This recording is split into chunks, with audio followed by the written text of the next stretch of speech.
Brazil is a developing country, and as a developing country we have many, many challenges, different sorts of challenges. Infrastructural challenges, social challenges, economic growth challenges, competitive challenges, environmental challenges, challenges of security. We have to face all of them. And we have chosen a very clear democratic path to deal with this issue.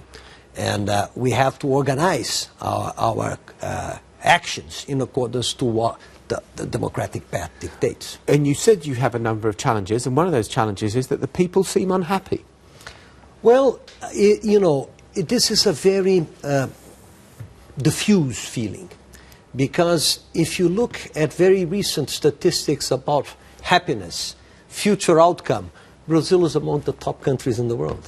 The fact is that we have done a lot of things. There are always statistics, and then you see the reality of the pictures of people on the streets. That speaks far louder than a survey of, you know, a few hundred people. Well, you know, Brazil is a very big country, 200 million people, and this is a very loud demonstration, and I believe that we must listen to what they're saying.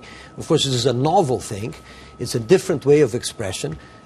They do not have an active political participation. There are channels for that type of political participation. They are choosing novel forms of participation. The social media is being very instrumental in this respect. And we have to try to understand. It's very diffuse, so we don't really know. But the fact is that Brazil has achieved formidable things over the past 15, 20 years. And no one would doubt that. And everyone's looked at the extraordinary achievement that's taken place in the BRIC countries and elsewhere. But when you have people like that saying corruption every day, you've had all sorts of demonstrators complaining about the corruption from on high to low down that kind of they think is a disease in your country. Well, you know, I'm sure that this is an issue. Our president has tackled this very strongly since she took office more than 2 years ago. It's going to continue to be an issue. You know, everything is a process. We have to undertake what is possible to undertake. And of course, some things you do well, some things you don't do so well.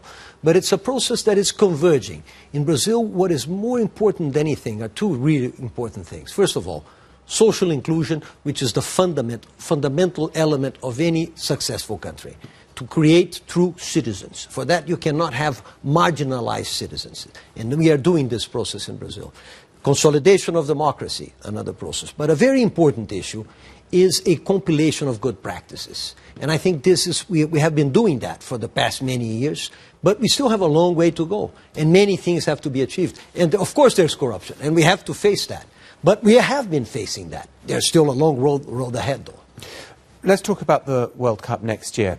Some would say, and the protesters have been saying it, why are we spending all this money on hosting the World Cup, which is a vanity project? It's a statement of saying, look, we've arrived as a nation, we can afford to build these stadiums.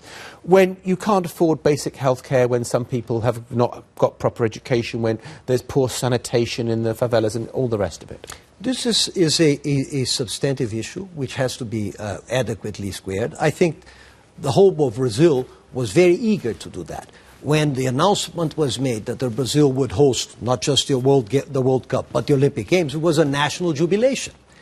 You cannot hide that. It was a true fact. It was in all pages of the main newspapers in the world. So it's a very fluctuating sentiment that will be channelized according to circumstances. I think that hosting the World Cup has an enormous benefit for Brazil. An enormous benefit that is almost palpable in financial terms as well. Why? How?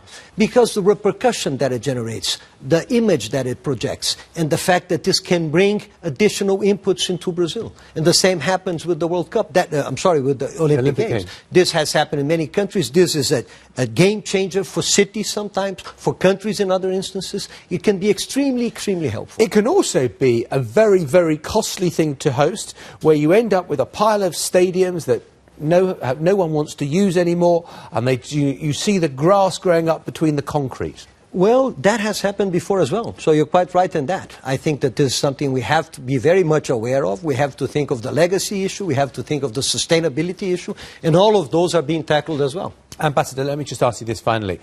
Do you worry that, you know, the argument is being made that we can't afford to host the World Cup, that actually this does you economic damage because people see these protests, it affects your productivity, it affects willingness to invest in Brazil, and it becomes a self-fulfilling prophecy that it actually does damage your economy to the point where you can't afford to host the World Cup. Well, I really don't think that at all. In fact, we are witnessing now that we're having all of this very exciting, to a certain extent, popular manifestations, and still are hosting a global event, which is the Confederations Cup, without any major hiccups. In fact, I think it really shows that we're very capable of hosting the World Cup.